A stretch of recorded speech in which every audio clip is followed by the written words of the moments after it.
حضرت ضیاء الامت جسٹس پیر محمد کرم شاہ الازہری رحمۃ اللہ تعالی علیہ کے نام سے یہ منسوب تنظیم ہے، اور حضرت ضیاء الامت نے رحمۃ اللہ تعالی علیہ نے ساری زندگی اپنا نام چمکانے کی فکر ہی نہیں کی۔ آپ زندگی بھر یہی نعرہ لگاتے رہے، وَرَفَعْنَا لَكَ ذِكْرَكَ۔ یہ دارالعلوم محمدیہ غوثیہ کے مونوگرام پہ یہ آیت لکھی ہوئی ہے، وَرَفَعْنَا لَكَ ذِكْرَكَ۔ ہمارا مقصد یہ جتنے بھی کلیاں یہاں پر حضور ضیاء الامت کی بیٹھی ہیں، حضور ضیاء الامت کے پھول، حضور ضیاء الامت کے تربیت یافتہ لوگ جتنے بھی یہاں پر بیٹھے ہوئے ہیں، ان کا مقصد بھی اپنا نام چمکانا نہیں، ہمارا مقصد قطعاً اپنا نام چمکانا نہیں۔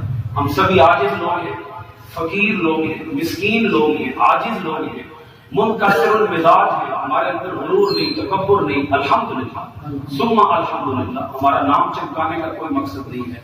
مقصد کیا ہے؟ حضرت ضیاء الامت رحمۃ اللہ تعالی علیہ نے ہمیں جو سبق پڑھایا ہے، ہم اس سبق کو آگے پھیلائیں۔ آپ کے ذہن میں یہ بات یہ ہے کہ اتنی تنظیمیں موجود ہیں، بڑی تنظیمیں موجود ہیں، تو آپ کو ایک نئی تنظیم بنانے کی کیا سوچی؟ پہلے جب تنظیمیں موجود ہیں، لیکن میں یہ کہنا چاہوں گا، اسلام کی آواز کسی بھی نام سے وہ جتنی آگے پہنچے اتنی ہی تھوڑی ہے۔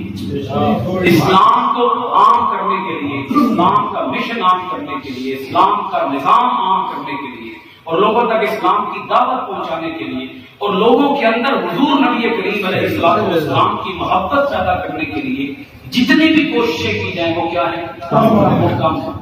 ہمیں یہ بھی فکر ہونی چاہیے کہ ہم نے اللہ کے دین کو عام کرنا ہے، دوسرے لوگوں تک پھیلانا ہے۔ اب پیغمبر کوئی نہیں آئے، آخری پیغمبر آ چکے ہیں، اور آپ دیکھیں نا کہ پچھلی جتنے بھی امتیں آئی ہیں ان کے اندر انبیاء آ کر دعوت و تبلیغ کا کام کیا کرتے تھے۔